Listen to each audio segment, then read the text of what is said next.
Hello and welcome to this special briefing with the Jerusalem Press Club. I am Jonathan Beck, Director of Content. Our guest today is Ory Slonim. Ory Slonim is an Israeli lawyer and public activist and was in charge of the issue of missing persons and hostages in several governments. He is the winner of the President of Israel decoration in the year 2012. Slonim served as the Defense Minister's advisor on hostages and missing persons from the year 1989 to 2006 and worked under the ministers Yitzhak Rabin, Moshe Arens, Ehud Barak, Shaul Mofaz, Binyamin Ben Eliezer, and between 1994 and 96 also served as advisor to then Defense Minister Shimon Peres. Slonim was pivotal in making the issue of hostages and MIAs central in the agenda, raising awareness to it, and he was also the initiator of negotiations with terror organizations, including, as he just told me, at some points actually sitting in the room with real terrorists and negotiating. Hello, Ory, and thank you for joining us today. Hello, my pleasure. Today is exactly 9 months to the beginning of the Iron Swords War, and pardon me for the clock striking 12. It seems that the music in the air is of perhaps a deal cooking up, so to speak, with an end to hostilities in Gaza, and also efforts to bring quiet to the Lebanese front. And with all that, we have the day of disruption in Israel, with junctions being blocked, demonstrations all over the country, with the theme of the hostages topping the agenda. Thank God for this clock stopping, and now we can hear me. So can you tell me, from your experience, do you think the Israeli government has done all that it could reasonably do in order to exhaust all efforts to bring back those hostages within the parameters of what's acceptable, as someone who was privy to these discussions? For me, such a question was raised many times in the past, and I believe that my only answer is that there is only one test for this question, is the result. If the result is coming, if the result is if the result is positive, then they did everything. If there is no result, they did nothing. So, to be fair, I mean, there was a release, a very massive release early on of about half of the hostages Hamas took. So there is some results so far. So this is my answer. I'm happy. I'm happy, or I was happy at that stage, but always from day one, I was for a process of one deal, in one stage, in one block, in one parcel. Even now, I believe that to do it with the steps of what we call in stages, I believe it's bad. Always you can keep somebody or somebody's there, and we are looking at the whole bunch of people as one parcel, one block, and this is my own personal view. What can Israel do in a situation where the entity against it, Hamas, is very clearly making a separation between, soldiers and security personnel and civilians? I mean, even Israel is, let's say, going with those distinctions that Hamas is determined for it. I don't see any difference between civilians, between men, women. Of course, dealing with babies is much more cruel, but all of us are hostages. We're not talking about prisoners of war now. They were kidnapped before the war, and it is a hostage affair, like some other hostage affair that part of them I was in, like the Western hostages in Lebanon. So from my point of view, they're all equal. Okay, I know that you work closely with the Families Forum of the hostages, but there are other organizations in Israel, like the Gvura Forum, who are very adamant about basically, let's say, not wasting the cost, the blood already spilled, including among them parents of people who have relatives there, and they're saying, the cost, so to speak, must be part of the equation because this is preparing for the next such round. What do you personally, from your perspective, can say about that? First of all, I totally respect each and everybody of the hostages' families and everybody. I believe that this kind of many views regarding that affair is normal and natural. But I can tell you that the state of Israel in the past released, like in Gilad Shalit affair or other affairs before that, like a Jibril affair, we released a big quantity of hostages or prisoners of war. But at the end of the day, it's not a matter of numbers. It's a matter of how can we say a quality of the released people.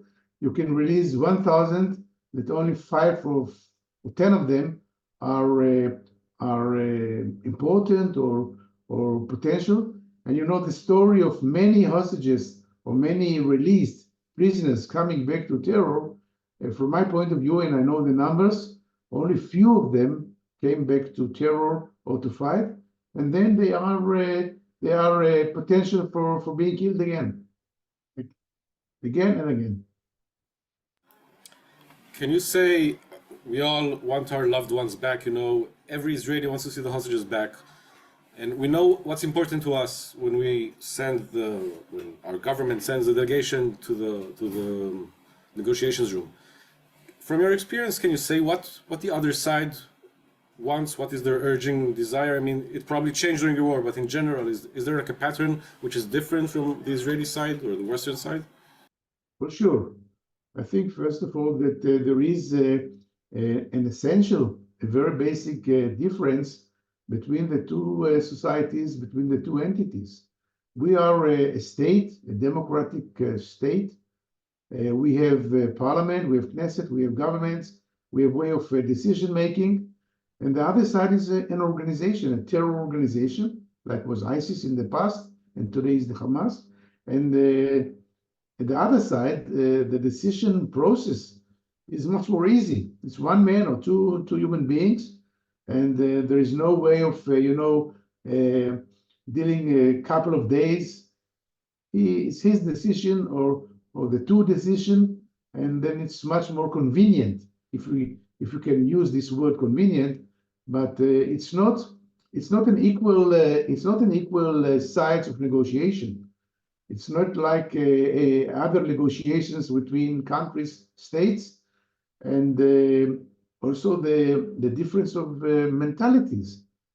We are dealing with the state, with laws, with the entities, and the other side deals with nothing. That's surviving.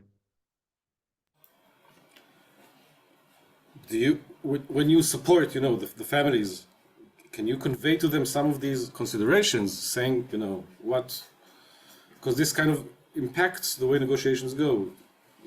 Because I think, you know, every mother thinks that every mother thinks like her, but it's as you say, it's not the same, you know, on a, let's say on the personal level, when you come to them and you need to take this strategic and political thing and explain it in emotional, personal terms. How, I'm sorry, this is a tough question, but how do you do that? First of all, each human being in each case on its merits, and there is, I believe that from a personal point of view, when I deal with a baby of 9 months, or when I deal with an adult like myself, is something different. So unfortunately, we have there a list of young babies, girls, adults, old men, and I think all various kind of human beings. So for me, are all equal. All equal. Every soul is one soul, and there is no problem of differing between them. Everybody is different, and I believe that the other side is playing with these differences. And I can tell you that dealing with the baby with his mother or a mother without babies. It's so cruel that I cannot even answer you in a very logic and cool answer. I'm going to ask a tough question now. Do you think when the families that you now accompany come to the government and they look for answers about the negotiation, are they being given full transparency, even in the sense that maybe some of the stuff that are being withheld from them are for the negotiations to succeed, but are they like in good view of the picture of what's going on, unlike maybe most Israelis or the world, or are they also kind of masked and it's happening behind closed doors by the Shin Bet and Mossad and they don't know anything? First of all, I believe that the best way to deal with such cases, and I believe in most cases in our life, is to tell everything you can and tell only the truth. Don't spread illusions and don't spread desperation, but never hide, because someday it will be disclosed. So my point of view is to say everything and to say everything that you know. We are dealing with the families, and now I'm on the other side. And in my record, in a past record, I was in the other side, and I met families and I spoke with families, and I told them everything except who is the one who is dealing with the other one. They don't care who is doing it. They care about the results and the outcome. So the first rule is never lie. Also in life, but especially in that case, never lie, never spread illusions, and do your best. To inform, to talk with them sometimes on a daily basis, because for them every fortnight, every day, every night is hell. So if you know something, tell them. Don't hide, never. Okay, thank you for that. Can you tell me a little bit about perhaps the mechanisms of how these negotiations are made? You said that you sat with like real tourists, but usually these things are done through subsidiaries and subsidiaries. So is it going to a hotel, sitting in different rooms and passing on texts from one side to the other? Is that the method by this it works? First of all, every negotiation on its merits. I don't know two negotiations that were similar or look like. This negotiation, first of all, in the past, we had direct or very narrow indirect. You use, for example, a head of an intelligence agency like we did in Gilad Shalit, the German human being. In this negotiation, it's much more complicated. First of all, because we are dealing with people who are being hidden in the tunnels in Gaza. You don't meet them, you don't talk with them. Then you meet, people who are even not in direct contact with them. And then you talk with governments. There's such a process now that I believe 3 or 4 or even 5 governments are being involved. And I don't want to start to count or to mention, but it's something that the good Arab countries who are with us, like Egypt, and I hope Qatar is working with us in a very fair way, and the States, sometimes Germany. So it's something which is much more complicated. Then they have, to move around from this capital to the other capital, to that room, to the other room, to come back, to inform the government, to talk with the cabinet, to see what the other people are thinking. So it's much more complicated. And from my point of view, it's the toughest that I knew from any other aspect. First of all, the number of the hostages. Never in our life, there was such a number of hostages being taken like October 7. Never. The highest one before was 200 girls being taken hostage to hostile by Boko Haram in Nigeria. and we are dealing now with more than 300 and 1,500 approximately of dead people on the same day.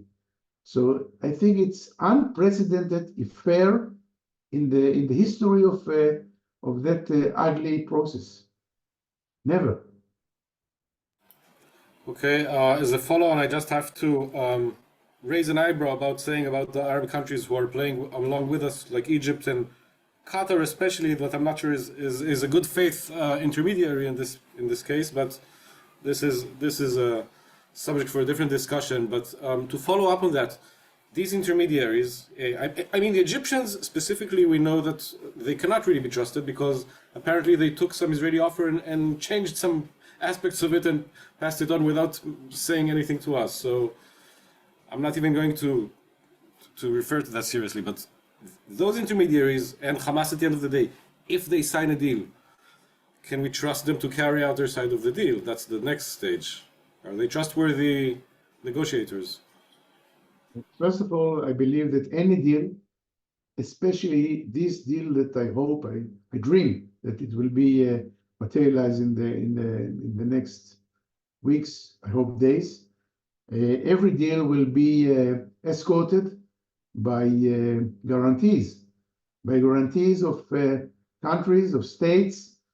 I hope the whole Western world will take part of these guarantees to both sides, because you never trust the two sides each other.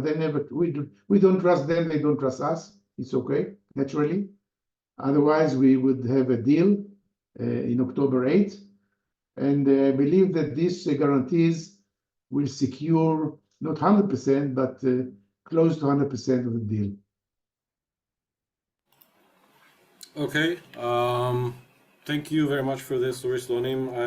I think I think the job you do is holy, is sacred, and it's a very gentle equilibrium between the political side and the personal side. It's something personal. Go ahead. I'm coming from a family who is living in this part of the world for more than 200 years. My family is coming from Hebron. From Hebron, I know. You're Hebron. a So native Palestinian. I'm the first one who was born in Eretz Israel, in at that time Palestine. And whenever I meet people from the other side, even terrorists, I tell them I'm not less Palestinian than you. I'm a little bit less dark because my mother came from the Holocaust in Germany, but I'm here. I'm here for more than 200 years, and I'm going to stay here with my family, my friends, and everybody. We are all going to stay here. I hope nobody thinks otherwise. Okay, thank you very much for this. Thank you. Okay, bye-bye.